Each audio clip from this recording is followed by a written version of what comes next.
एक साधक ने प्रश्न पूछा है। ये कहते हैं कि मैं विपश्यना तो बहुत लंबे समय से कर रहा हूँ और बहुत मैंने शिविर भी अटेंड किए हैं, लेकिन धर्मानुपश्यना में अभी मैं पारंगत नहीं हूँ। धर्मानुपश्यना को आप मुझे किस तरह से अभ्यास किया जाना चाहिए, किस तरह से अभ्यास कर सकते हैं? आप मुझे धर्मानुपश्यना का अभ्यास बताइए कि कैसे कर सकते हैं। सबसे पहले तो हमें यह समझना होगा कि धर्मानुपश्यना क्या है। धम्मानुपश्यना या धर्मानुपश्यना, इसको हमें 5 भागों में बताया गया है। अगर आपने शिविर अटेंड किए हैं तो आपको यह 5 भाग जरूर बताए गए होंगे। अगर नहीं बताए गए हैं या अभी आप इसको अच्छी तरह से नहीं समझ पाए हैं, तो पहले यह 5 भागों को हम समझने की कोशिश करते हैं कि धम्मानुपश्यना के यह 5 भाग क्या हैं। धम्मानुपश्यना का पहला भाग है नीवरण, दूसरा भाग है स्कंध, तीसरा भाग है आयतन, चौथा भाग है बोधि अंग और 5वां भाग है सत्य। यह 5 भाग धम्मानुपश्यना करते समय हमारे सामने आते हैं और इन पांचों को हमें अच्छी तरह से समझना चाहिए कि ये 5 किस तरह से हमारे अंदर काम कर रहे हैं। पहले भाग की बात करते हैं, निवरण। और निवरण के साथ साथ यह भी समझने की कोशिश करते हैं कि धम्मानुपश्यना को किस तरह से हम अपने रोजमर्रा की जिंदगी में कर सकते हैं, अभ्यास कर सकते हैं और इसको अच्छे से समझ सकते हैं। मनुष्य की एक खूबी है और हम सबके अंदर ही यह खूबी है कि कोई ना कोई धर्म हमने धारण किया हुआ है। यहां धर्म का अर्थ यह नहीं समझना कि हम किसी मजहब से संबंध रखते हैं, हिंदू हैं, मुसलमान हैं, ईसाई हैं, जैन हैं, बौद्ध हैं। ये इस धर्म की बात नहीं कर रहे। बात हो रही है कि चित्त में किसी न किसी प्रकार का स्वभाव, किसी न किसी प्रकार का धर्म, किसी न किसी प्रकार की बुराई या किसी न किसी प्रकार की अच्छाई लगी हुई है। इसको धर्म कहते हैं विपश्यना में।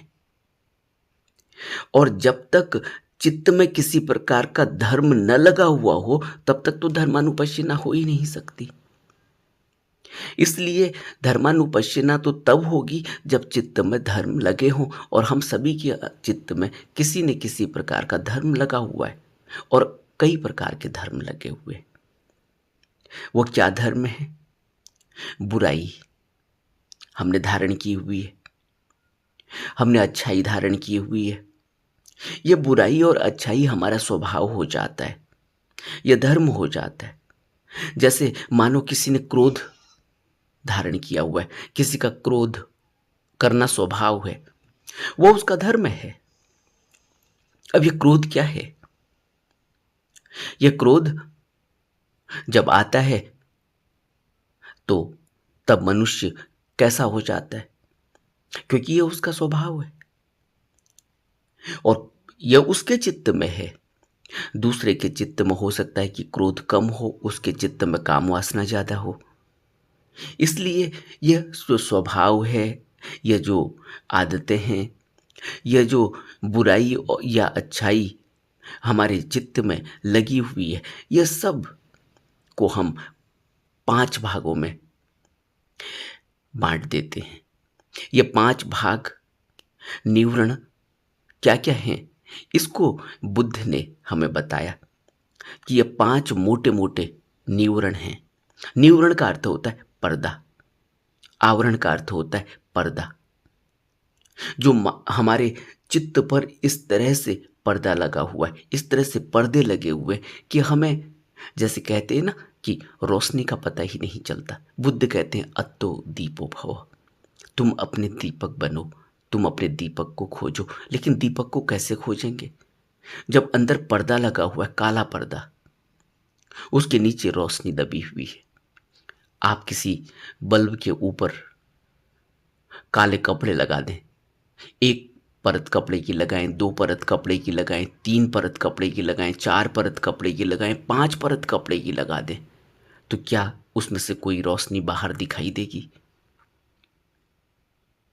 बिल्कुल यही बात है। ये पर्दे हमारे मानस पटल पर, हमारे चित्त पर लगे हुए हैं। ये क्या है पर्दे? बुद्ध ने इन पर्दों को 5 पर्दों में बांटा, 5 तह बताए, 5 पर्दे बताए, 5 तरह के यह आवरण, यह निवरण बताए। वो क्या है? कामच्छंद पहला, व्यापाद दूसरा, स्त्यानमृद्ध तीसरा, औदत्य कौकृत्य चौथा, और पांचवा विचिकित्सा। यह उस समय के शब्द हैं, लेकिन इन शब्दों से हमें परेशान नहीं होना है कि यह शब्द समझ नहीं आ रहे। इसको साधारण भाषा में हम कह सकते हैं, पहला है राग द्वेष आलस्य, पहला राग, दूसरा द्वेष, तीसरा आलस्य, चौथा जो हम पश्चाताप करते हैं, खेद करते हैं, और पांचवा संदेह। यह 5 धर्म, यह 5 पर्दे हमारे चित्त पर, हमारे मन पर इतने बुरी तरह से लगे हुए हैं कि हमें अपना पता ही नहीं चलता। अभी एक मित्र ने कमेंट में कहा है कि आप कहते हैं दृष्टा, तो कौन कर रहा है? अगर हम नहीं कर रहे हैं तो जो कर रहे हैं उसको कौन देख रहा है? वो देखने वाला कौन है, इसकी आप बात नहीं करते। लेकिन देखने वाले की क्या बात करें? देख ही कहां पा रहे हैं हम? क्या हम देख पा रहे हैं जब हम क्रोध करते हैं? क्रोध करते हैं, मुंह किस तरह से लाल हो जाता है, काला हो जाता है, आंखों में किस तरह से अंधेरा छा जाता है, और किस तरह से हम जो भी वस्तु हाथ में आए, उस हाथ में आई हुई वस्तु से किस तरह से वार करते हैं। टेलीविजन तोड़ देते हैं, किसी का सर फोड़ देते हैं, किसी को जानलेवा हमला कर देते हैं, किसी की जान ले लेते हैं। क्रोध का यह अंधापन क्या हमें यह देखने देता है कि वो देखने वाला कौन है जो क्रोध को देख रहा है? बुद्ध हमें यही कह रहे हैं कि ये जो 5 पर्दे लगे हुए, जो यह 5 निवरण लगे हुए हैं चित्त के ऊपर से, यह देखने ही नहीं देते कि असल में वो कौन है। वो कौन है? वो रोशनी, वो प्रकाश, वो ज्ञान, वो शुद्ध चित्त, वो चैतन्य कौन है? उसका तो पता ही नहीं चलता। इन 5 को बुद्ध हमें समझा रहे हैं कि हमारे अंदर राग, द्वेष, आलस्य, पश्चाताप और संदेह इतनी बुरी तरह से बैठे हुए हैं कि हमारी रोशनी, हमारा ज्ञान, हमारी विद्या का तो हमें पता ही नहीं। और इससे क्या होता है? जब हम इन निवरणों को, इन पर्दों को अपने अंदर देखने लगते हैं, वहां से शुरू होती है धर्मानुपश्यना। इसीलिए विपश्यना में धर्मानुपश्यना चौथा भाग है, चौथा ध्यान है।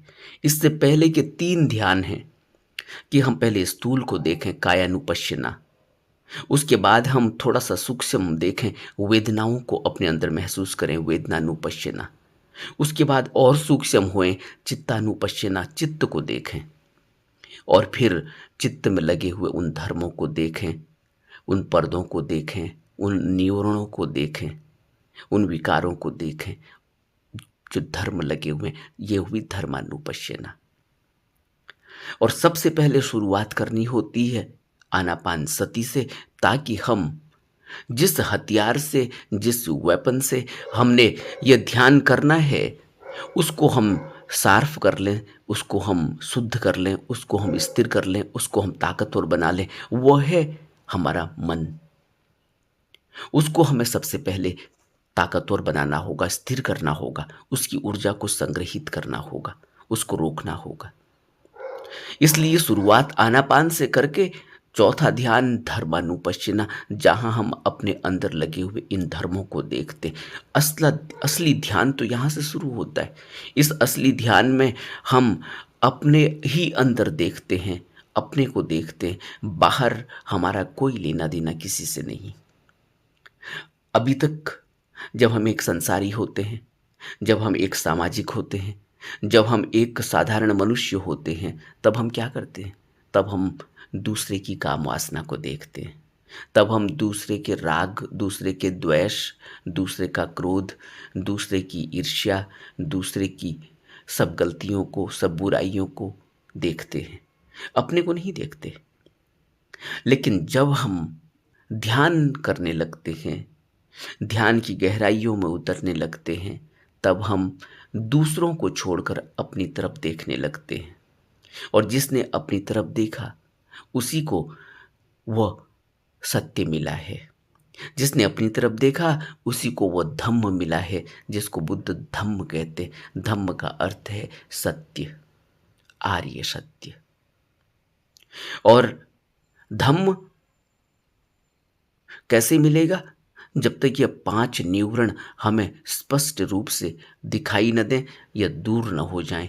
जैसे जैसे ये दूर होते चले जाएंगे, जैसे जैसे ये पर्दे हटते चले जाएंगे, वैसे वैसे शुद्ध चित्त में वह धम्म प्रकट होता है।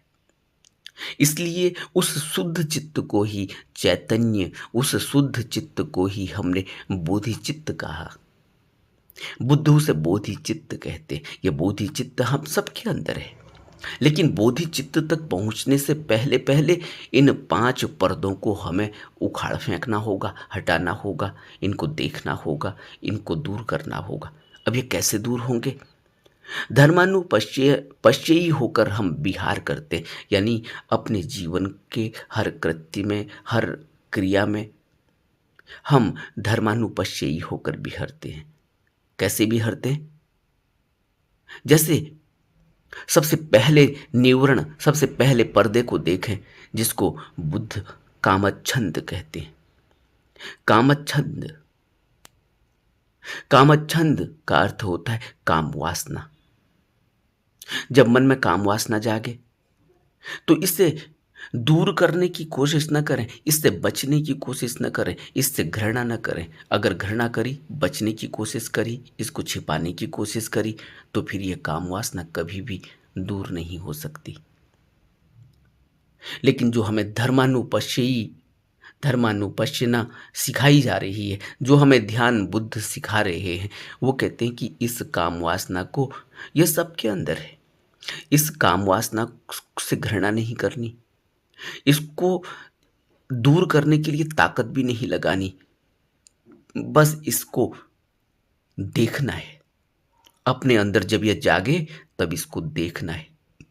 यह नहीं जग देखी जाती, इस वजह से यह कृत्य का रूप ले लेती है। जब यह देखी जाएगी, तब क्या होगा? तब सिर्फ हम इस काम वासना को मात्र देख रहे हैं कि अब मेरे अंदर काम वासना जगी है, अभी मैं काम वासना से भरा हुआ हूं। यह अनुपश्चिना हुई, अन्यथा अनुपश्चिना नहीं होगी। अगर हम घृणा करेंगे तो हम फिर इससे जुड़ गए, अगर हम इसको दूर करने की कोशिश करेंगे तो फिर हम इससे जुड़ गए, अगर हम इसके किसी भी कृत्य में उलझ गए तो हम इससे जुड़ गए। हमें कुछ नहीं करना, हमें तो इस काम वासना को भरी आंख देखना है। जब यह काम वासना जगे, तब इसको देखना है। यह देखने की प्रैक्टिस ही धर्मानुपश्यना है। अगर हम इसको, और ये हमेशा ही कृत्य तब होता है काम वासना का, जब हम इसको देख नहीं पाते। ऐसे ही जैसे हम क्रोध को देख नहीं पाते, क्रोध हो जाता है। अगर क्रोध को देखेंगे तो क्या आप सोचते हैं कि क्रोध होगा? क्या आप यह सोचते हैं कि क्रोध में आप किसी के सर पर कोई वार कर देंगे? कोई वस्तु से उसका सर फोड़ देंगे। अगर आपको दिख रहा हो कि यह मैं क्या बेवकूफ़ी वाला कृत्य कर रहा हूँ, तो आप क्या सोचते हैं कि क्या किसी की जान ली जा सकती है क्रोध में? क्रोध देखा नहीं जाता, इसलिए कृत्य हो जाता है। काम वासना देखी नहीं जाती, इसलिए काम वासना से कृत्य हो जाता है। और बुद्ध हमें बता रहे हैं कि इससे न तो घृणा करनी, न इसको किसी भी प्रकार से दूर करने की चेष्टा करनी, और न ही इसमें किसी भी प्रकार का कृत्य करना। जब मन में काम वासना जगे, तो सिर्फ इसको देखते रहना है। होश इतना जगा हुआ होना चाहिए कि अभी मन में काम वासना जागी है और अभी मैं काम वासना से भरा हुआ हूं, अभी मेरे अंदर काम वासना का धर्म जगा है। यह हुआ धर्मानुपश्य करना। जब काम वासना चली जाए, तब साधक इतना जाने कि अभी मेरे अंदर काम वासना नहीं है। इसलिए रास्ते में हम चलते हैं, तो अगर हम देखें अपने को, अपने चित्त को, तो हम ये कह सकते हैं कि अभी मेरे अंदर काम वासना नहीं है, अभी मेरे अंदर ये धर्म नहीं जगा है। लेकिन अभी मेरे अंदर क्या है? हो सकता है कि अभी मेरे अंदर क्रोध जगाओ, क्योंकि अभी मुझे थोड़ी देर पहले किसी ने फ़ोन किया कि अभी तक आप ऑफिस नहीं पहुंचे, ऑफिस में आपका इतने लोग इंतजार कर रहे हैं, आपसे ये काम करने के लिए ये लोग खड़े हैं। आपको थोड़ा सा द्वेष पैदा होगा, क्रोध पैदा होगा कि मैं अभी वक्त से पहले ये लोग खड़े हो गए, या मुझे लेट हो गई, या घर में कोई और झंझट हो गई थी जिसकी वजह से लेट हो गया। तो क्रोध पैदा होगा। उस समय उसको देखना है, उस समय उसको देखकर अपने अंदर, उसको देखने से ही आपको यह पता चलेगा कि अभी मेरे अंदर यह द्वेष पैदा हुआ है, यह क्रोध पैदा हुआ है। जब आप उस देख लेंगे, तो वो क्रोध को देखते ही आप उस क्रोध से मुक्त हो जाएंगे। उस क्रोध को अगर करने लगे, अगर उस बात से क्रोध पैदा हो गया, तो पैदा होने का मतलब है कि मैं जुड़ गया, उस फोन कॉल से जुड़ गया और उन बातों से जुड़ गया जो मैंने सुनी है। और उसके जुड़ने से फिर न जाने कितने विचार पैदा होंगे। मैं बेहोश हो जाऊंगा। बेहोश होने का अर्थ है मैं प्रमाद से ग्रसित हो जाऊंगा। मैं अब होशपूर्वक चल नहीं रहा हूँ, मैं अब होशपूर्वक किसी भी प्रकार का विचार नहीं कर रहा हूँ। अब मैं खो गया हूँ उन विचारों में जो अभी मेरे को फोन आया, उस क्रोध में, उस द्वेष में, उस चिंता में। और इससे, इस बेहोशी की वजह से जो सजगता नहीं बनी हुई है, इससे मैं अपने इस वर्तमान के पल को खो देता हूँ। अब मैं यहाँ से, जहाँ भी यह फ़ोन कॉल आया रास्ते में, यहाँ से ऑफिस तक पहुँच जाऊँगा, लेकिन अब मैं होश में नहीं हूँ, क्योंकि अब मैं ख्यालों में, विचारों में, भावनाओं में बहा हुआ हूँ। द्वेष, क्रोध, ये सब ने मुझे घेर लिया है। अभी तक मैं, जब तक ये फ़ोन कॉल नहीं आया था, तब तक हो सकता है कि मैं होश में था, लेकिन यह धर्म जैसे ही मेरे अंदर जगा, इस धर्म के जगते ही, इस द्वेष के जगते ही मैं अपना होश खो बैठा। इसलिए क्योंकि मैं धर्मानुपश्यना नहीं करता, इसलिए क्योंकि मैं विपश्यना नहीं करता। मैं एक साधारण आदमी हूं, संसारी आदमी हूं। इसलिए साधारण आदमी, संसारी आदमी, एक साधारण मनुष्य इस संसार में इसी तरह से गोते खाते चले जाता है। उसे पता ही नहीं चलता कि धर्म क्या है, उसे पता ही नहीं चलता कि विपश्यना क्या है, उसे पता ही नहीं चलता कि ध्यान क्या है। हम साधारणतः ध्यान को समझते हैं कि कहीं किसी घर के कोने में चुपचाप बैठकर, मंदिर में, जो भी हमने मंदिर बनाया उसमें बैठकर आंख बंद करके बैठ गए, हो गया ध्यान। बुद्ध उसको ध्यान नहीं कहते। बुद्ध तो कहते कि ध्यान में 24 घंटे रहना होता है। यह जो चौथा ध्यान है धर्मानुपश्यना, यह इसी बात को देखने का है कि हमारे अंदर जो भी धर्म है, और हम सबके अंदर ये 5 धर्म, 5 न्यूरण जो बुद्ध हमें बता रहे हैं, ये हैं लगे हुए। इनकी मात्रा कम और ज़्यादा हो सकती है, और कभी भी कम और कभी भी ज़्यादा हो सकती है। इनको जब भी यह हमारे अंदर चित्त में पैदा लगें, चित्त में पैदा हों, चित्त में यह सर उठाएं, उसी समय हमें इनका पता चल जाना चाहिए। अगर यह पता चल रहा है तो फिर यह कृत्य नहीं कर पाएंगे। यह पता चलना यह सजगता, यह होश बने रहना, यही धर्मानुपश्यना है। इससे क्या होगा? इससे यह होगा कि अगर काम वासना जगे तो मैं उस काम वासना को देख रहा हूं। मन में दबी हुई वो काम वासना बार बार नए संस्कार निर्मित करती है, सिर उठाती है, बार बार बलवती होती है। मैं उसको देखता हूं, देखते ही वो कम हो जाती है, चली जाती है। फिर मैं कहता हूं कि अब काम वासना नहीं है। फिर काम वासना उठती है, फिर मैं कहता हूं कि अभी काम वासना है चित्त में। मैं देखता हूं, फिर वो काम वासना शांत हो जाती है। ऐसे ही उदय और व्यय को देखना, यह उदय और यह उत्पत्ति और यह विनाश, यह उदय और यह व्यय, बार बार उदय और व्यय को देखने से, उत्पत्ति और विनाश को देखने देखने रहने से एक ऐसी अवस्था पैदा होती है जब इस प्रकार के संस्कारों का प्रहाण हो जाता है, वो खत्म हो जाती है। जिसको बुद्ध कहते थे कि अब मेरे ऊपर इनका असर नहीं होता, ये निवरण अब मुझे परेशान नहीं करते। अब मैं ऐसा हो गया हूं जैसे ताड़ का सर कटा हुआ पेड़। ताड़ का सर कटा हुआ पेड़ क्या? यानी अब उस ताड़ में से, उस सर कटे हुए ताड़ के वृक्ष में से अब किसी भी प्रकार के पोंगल, किसी भी प्रकार की कली, किसी भी प्रकार की कोंपल आने की संभावना नहीं है। अब वो गई, अब वो पेड़ ऐसे ही खड़ा है।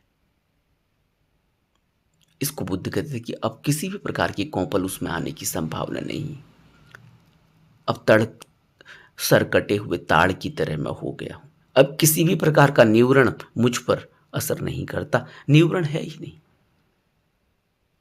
इसलिए यह उत्पत्ति और विनाश हमें देखते रहना है। क्रोध उठा, मैंने देखा, क्रोध चला गया। मैं कह सकता हूं कि अभी मैं क्रोधी नहीं हूं, अभी मेरे चित्त में क्रोध नहीं है। जब क्रोध उठता है, मैं देखता हूं मेरे चित्त में क्रोध है, मैं कहता हूं कि अभी मैं क्रोधी हूं, मेरे चित्त में क्रोध है। अब क्रोध का धर्म मेरे अंदर उठा है, जगा है। लेकिन यह देखते रहने से, उदय और व्यय होते रहने से, उदय और व्यय को देखते रहने से एक स्थिति ऐसी आती है, बुद्ध कहते हैं, जब समस्त संस्कारों का सर्वथा प्रहाण हो जाता है। चित्त धारा बहती है और उस चित्त धारा में काम वासना कहीं भी नजर नहीं आती। मनुष्य की स्थिति ऐसी हो जाती जैसे बुद्ध को हम बुद्ध के बारे में जानते हैं। बुद्ध चलते हैं लेकिन कहीं भी कोई निशान नहीं बनता, कहीं कोई विचार, कहीं कोई किसी भी प्रकार का राग द्वेष नहीं जगता। इसलिए बुद्ध को कोई गाली भी देता है, किसी भी प्रकार का राग द्वेष नहीं जगता। बुद्ध कहते हैं कि तुमने दिया लेकिन मैं स्वीकार नहीं कर सकता क्योंकि मुझे यह नहीं चाहिए। बात ही खत्म हो गई। इसको धर्मानुपश्यना का अभ्यास कहते हैं। इस तरह से अभ्यास करना होता है और जब समस्त विकार इसी तरह से निकल जाएंगे तब एक स्थिति पैदा होती जिसको बुद्ध प्रसरब्धि कहते थे। प्रसरब्धि का अर्थ है इतनी गहन शांति। सोचो कैसे शांति पैदा होती है। आपको रास्ते में कुछ गलत दिखाई दिया, आपको क्रोध पैदा हो गया। ये किस बात की खबर? ये इस बात की खबर है कि आपके अंदर ऐसा धर्म लगा हुआ है जो उसको गलत कहता है, और कोई ऐसा धर्म लगा हुआ होगा जो किसी को सही भी कहता होगा। तो जो गलत दिखाई दे रहा है वो धर्म ऐसा लगा हुआ है कि वो गलत दिखाई दे रहा है। उस गलत दिखाई देने की वजह से अंदर एक क्रोध पैदा हो रहा है। अब किसी का कोई लेना देना नहीं, तुमने गलत देखा और तुम फंस गए। तुम उस गलत को देखने के बाद अपने अंदर देख ही नहीं पा रहे हो कि ये मेरे अंदर लगा हुआ है जो वहां दिखाई दे रहा है। अगर वो अंदर से हट गया तो फिर बाहर क्या दिखाई दे रहा है वो अंदर प्रतिबिंबित नहीं होता। जैसे क्रोध, आपके अंदर से क्रोध चला जाए तो फिर उसी बात पर दूसरा आदमी क्रोध कर रहा है, उसी बात पर आप चुप, बिल्कुल चुप हो, आपको कोई फर्क नहीं पड़ रहा है। दूसरा आदमी क्रोध कर रहा है, और यह भी हो सकता है कि तीसरा आदमी उसी बात पर हंस रहा हो। और रोज हम यह घटना देखते हैं अपने जीवन में, अपने घर में देखते हैं, अपने बाहर देखते हैं, ऑफिस में देखते हैं, समाज में देखते हैं। एक ही घटना पर एक आदमी हंस रहा है, एक ही घटना पर एक आदमी क्रोधित हो रहा है, एक ही घटना पर एक आदमी रो रहा है, एक ही घटना पर एक आदमी को फर्क ही नहीं पड़ता। ये क्या है? ये धर्म है। ये धर्म जिसके अंदर बलवती हो रहे हैं, बलशाली हो रहे हैं, उसको कहीं हंसना आ रहा है, कहीं रोना आ रहा है। और जिसके अंदर वो धर्म लगा ही नहीं है, उसका कोई असर ही नहीं है, उसको कोई फर्क नहीं पड़ता। बुद्ध को कोई फर्क नहीं पड़ता, तुम उन्हें गाली दो। अब बुद्ध के संग जो चल रहे हैं उनको फर्क पड़ता है। उनको जैसी बुद्ध को गाली दी तो वो क्रोधी हो गए, उन्होंने कहा तुम चुप खड़े हो, हम उसको ठीक कर देते। बुद्ध ने कहा कि उसको क्या ठीक करें, वो दे रहा है ना, उसके पास जो है वही तो दे रहा है, हम लें या न लें ये तो हमारी स्वतंत्रता है। क्यों? क्या फर्क है बुद्ध में और बुद्ध के साथ खड़े हुए आनंद में? आनंद इतने क्रोधित क्यों हुए? बुद्ध क्रोधित नहीं हुए। बुद्ध को कोई फर्क नहीं पड़ता, क्योंकि बुद्ध के अंदर कोई धर्म लगा ही नहीं। बुद्ध धर्म मुक्त है। बुद्ध का चित्त ज्ञान से भरा हुआ है, रोशनी से भरा हुआ है, प्रकाश से भरा हुआ है। शुद्ध चित्त, शुद्ध चैतन्य चित्त, बोधि चित्त है। और आनंद के अंदर वो बोधि चित्त नहीं है, शुद्ध शांत चैतन्य चित्त नहीं है। धर्म लगा हुआ है, वो धर्म क्रोध पैदा कर रहा है। धर्मानुपश्यना तो एक बहुत ही गहन साधना है। इसलिए धर्मानुपश्यना को चौथा ध्यान कहा गया, कि जैसे जैसे हम पारंगत होते चले जाते हैं, कायानुपश्यना से, वेदनानुपश्यना से, चित्तानुपश्यना से, फिर धर्मानुपश्यना में उतरते, फिर धम्म को देखते, अपने उन धर्मों को देखते हैं जो चित्त में लगे हुए बार बार उठते हैं। वो संस्कार जो बार बार उठते हैं फिर गायब हो जाते हैं, फिर उठते हैं फिर गायब हो जाते हैं। और जिस समय ऐसी संभावना हो जाती है कि भविष्य में किसी भी प्रकार के कोई भी निवरण, आवरण, पर्दे नहीं रह जाते, परेशान नहीं करते, तब प्रसरब्धि पैदा होती है। क्योंकि सोचो, अगर क्रोध ना हो तुम्हारे अंदर तो कितनी शांति, गहन शांति पैदा होती है। तुमने वही चीज देखी, तुम्हारे अंदर गहन शांति है, तुम डिस्टर्ब नहीं हुए, तुम्हारे अंदर प्रसरब्धि है, क्योंकि तुम धर्मानुपश्यना का अभ्यास करते हो। तुम अपने क्रोध को पर तुमने विजय प्राप्त कर लिया, तुम्हारे अंदर वो निवरण नहीं है अब द्वेष का। तो इसलिए तुम्हें कोई चीज, कोई सामने सीन दिखाई दे रहा है, तुम्हारे अंदर गहन शांति है, तुम्हारी शांति में किसी भी प्रकार का खलल नहीं होता। वही दूसरा व्यक्ति उसी सीन को देख रहा है, उसके अंदर क्रोध पैदा हो रहा है, उसके अंदर प्रसरब्धि नहीं है, गहन शांति नहीं है। क्यों? यही फर्क है। जब ये निवरण चले जाते हैं तो गहन शांति पैदा हो जाती है। किसी के अंदर वस्तु को देखते ही काम वासना पैदा हो रही है, तुम्हारे अंदर उसी वस्तु को देखकर कुछ भी नहीं होता, तुम बिल्कुल गहन शांति में हो। और एक आदमी उत्तेजक हो जाता है। क्या रास्ते में चलते चलते हमारे साथ ये घटनाएं नहीं घटती? या दूसरे को देखते हुए हम अंदाजा नहीं लगाते? या हमारे साथ खुद ऐसा नहीं होता? क्या है यह? यही है कि धर्म चित्त में प्रभाव डाल रहे हैं और हम उन धर्मों में बह जाते हैं। और जिस समय ये धर्म हमारे चित्त से चले जाएंगे, संस्कार मिट जाएंगे, एक ऐसी गहन शांति पैदा होगी, कुछ फर्क नहीं पड़ता फिर सामने कौन सी वस्तु दिखाई दे रही है। उस वस्तु ने उस ऑब्जेक्ट ने कपड़े पहने हैं, नहीं पहने हैं। आप उसको ऐसे ही देखोगे जैसे वो डमी है। आप देखते हैं बड़े बड़े शोरूमों में डमी बाहर लगी होती है। उस डमी में जो न्यू अराइवल है, जो सबसे लेटेस्ट फैशन आया हुआ है, वो कपड़े लगे हुए होते हैं, पहनाए हुए होते हैं डमी को। क्या डमी को देखकर कोई काम वासना जगती है? लेकिन कोई स्त्री दिख जाए, कोई पुरुष दिख जाए, उस पर मन भा जाए, वो अच्छा लगने लगे, तुरंत वासना पैदा हो जाएगी, तुरंत कामना पैदा हो जाएगी। किसी भी प्रकार की कामना, इच्छा, वासना पैदा हो सकती है। उससे बात करने का मन हो सकता है, उसको छूने का मन हो सकता है, उसको अपना बनाने का मन हो सकता है। यह सब क्या है? ये सब संस्कार है, ये सब धर्म है। लेकिन एक स्थिति ऐसी आती है जिसको बुद्ध कह रहे हैं कि सर कटे हुए ताड़ के वृक्ष की तरह मैं हो चुका हूं, अब मेरे को कोई निवरण परेशान नहीं कर सकता। यानी सभी निवरण चले गए, सभी पर्दे हट गए।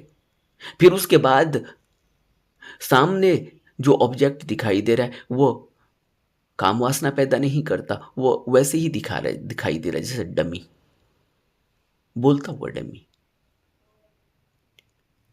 इस तरह का अभ्यास धर्मानुपश्चिना में करना होता है, और धीरे धीरे यह होता है, एकदम नहीं होता। आज हम धर्मानुपश्चिना पर इतनी ही बात करेंगे, लेकिन धर्मानुपश्चिना की मैंने 5 तरीके बताए, 5 अंग बताए, 5 भाग बताए। निवरण पर आज हमने बात की। स्कंध, आयतन, बोध्यंग और सत्य पर हम फिर बात करेंगे। नमो बुद्धाय।